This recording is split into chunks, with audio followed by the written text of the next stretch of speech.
Boxes. Rectangular prisms. Is there anything more exciting? I don't think so.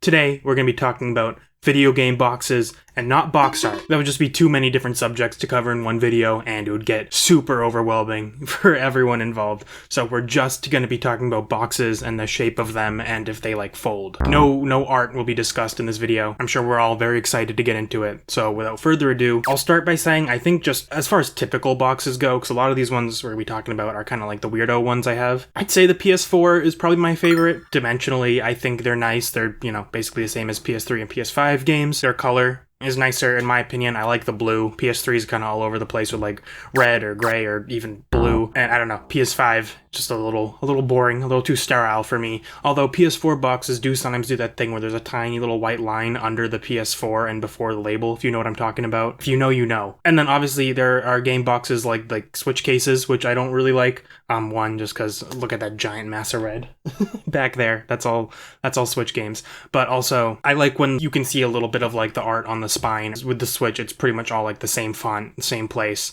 same color. I don't like when game boxes are too variable. Like for example, like the Xbox 360, there's like a ton of different like little things they can have at the top. I think the PS4 does a good job of keeping it consistent, but then also having the unique box art for each game also shown. And it strikes a good balance of like uniformity and self-expression of each game. With that out of the way, let's get into the boxes I actually want to talk about. Starting with one I've mentioned, and just Sega Master System boxes.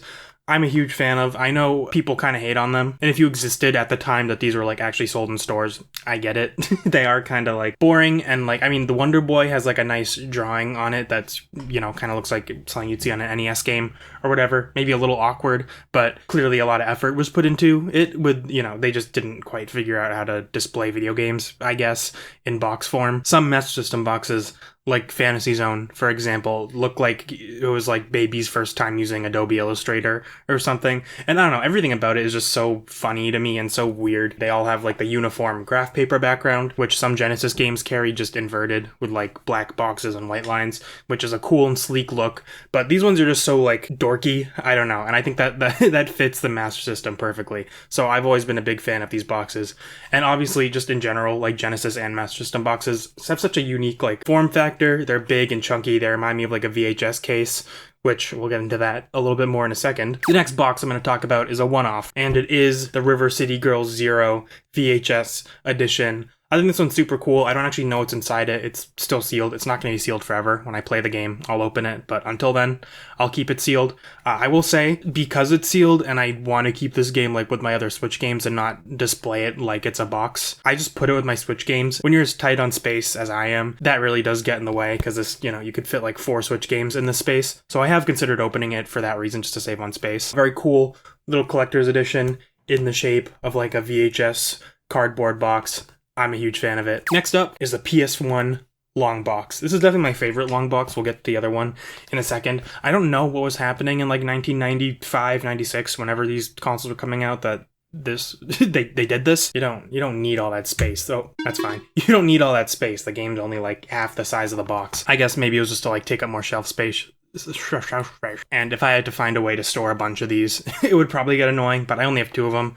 This one, PO'd, which is, I don't know, this game's like Burger Time or something, or it's like an FPS looking at the back. I thought it was like Burger Time. They're like too long. They're longer than like a PS4 or like a PS2 game, I'm pretty sure. Maybe they're just skinnier. The dimensions are definitely slightly different. In today's society, when you don't want to waste any little inch of material, you would just never get a box this goofy. So I like them for that. I think it's very fun. Also, there's this ridge on here.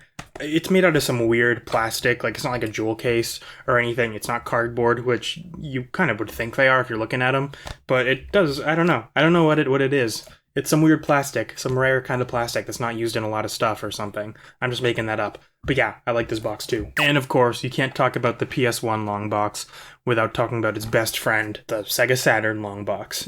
This is my only, like, American Sega Saturn game, just because the Japanese ones are way cheaper, and they just come in regular jewel cases. They do look really nice, and I do like them a lot, but they are just regular jewel cases, and that's not an exciting enough box to talk about. But this one is terrifying. I have dropped this game exactly once. I drop kind of everything. I'm like a hazard to everything around me all the time, is what I've realized over my life. I do like it from, like an abstract point of view, I think it's, again, just funny that the box is way bigger than it needs to be. And this is jewel case material, which is terrifying because you know how easily it cracks.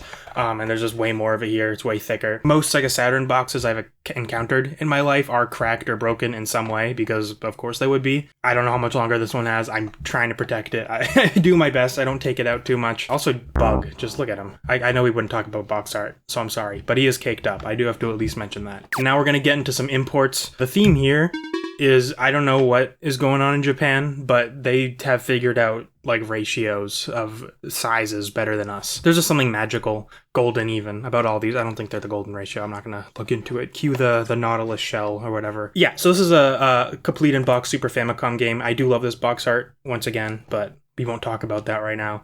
And yeah, I don't know. It's such a pleasant rectangle, whereas the ones in the US, they're a little like thinner and a little like taller, and they're nice, but they don't do anything for me. Once again, it's almost like a VHS tape. I'd say it's maybe a tiny bit taller than a VHS tape box would be, but yeah, for some reason that scores affinity points with me. Next import box to talk about is PS1 imports.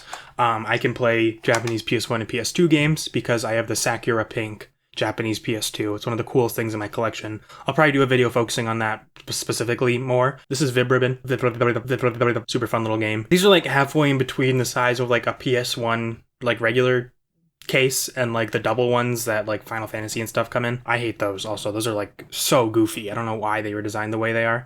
But this one, it's a nice like 1.5, almost like a DS game case, but it's a jewel case. And yeah, I don't know. It's a little chunkier, a little cuter, a little more lovable than the kind of like rigid and cold vibes that the American PS1 games give. Does this video make me seem insane? What am I talking about?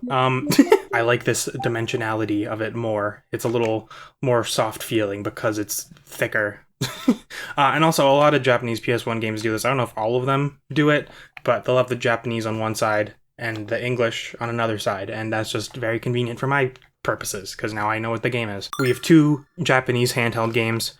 First one might be my favorite box just dimensionally ever, which is complete in box Game Boy games from Japan. I also have some Game Boy Color ones, which come in a slightly different dimension. And then the Japanese GBA boxes are almost like our SNES boxes, but smaller, but like kind of dimensionally they're the same. But I don't know, something about this box, it's so small, so holdable. This one, just eyeballing it, might be the golden ratio. Kind of looks like it. I promise I'm not losing my mind. I don't actually care if this is the golden ratio. Or if I am losing my mind, it has nothing to do with my opinions on boxes. I do really like GBA boxes from the US, like they're just like the square ones. They're nice and they're cute, but they don't have as much aura of as a box with this dimension. It's so small. It's like a little pocketbook, but as a game. I don't know how to express the joy I feel from the dimensions of this box, but I promise you it's real, and I do feel it. So if you don't have any Japanese Game Boy games, maybe this is a sign that you need to get them. And then lastly for this video is a type of case I'm sure we've all seen, a complete in box WonderSwan color game. Like I've said, I don't even need to introduce this one. We all know what complete in box WonderSwan color games look like. This one's for Rhyme Writer Karokan? I might be saying that wrong. And there's nothing that special about the dimensions of this box. I'm gonna be honest. It's fine. Doesn't do much for me. Again, it kind of almost looks like the SNES box, just scaled down, which is not a combination of dimensions that I'm that huge of a fan of. But the reason that this box is included is because it does this, and I didn't expect that. I'm gonna move the manual. I didn't expect that from like a random old ass handheld game. Yeah, I didn't think they were having this much fun. But yeah, see, that's like the character all blown up. It's a very cool little box. Also, importantly, no helmet. Helmet. Isn't that awesome? This is also made by the same company that did, or the same like development people that did Vibribbon. And it's interesting because Vibribbon also is kind of doing something. I don't have the game is in my PS2 right now, so it's not in here. But it also does a similar thing where there's like kind of a hole in the middle. So I don't know. It seems like this development team likes to have fun boxes, which I'm all for. More fun boxes. So yeah, thank you for watching this box video. Let me know what your guys' favorite boxes are. Have a boxy day.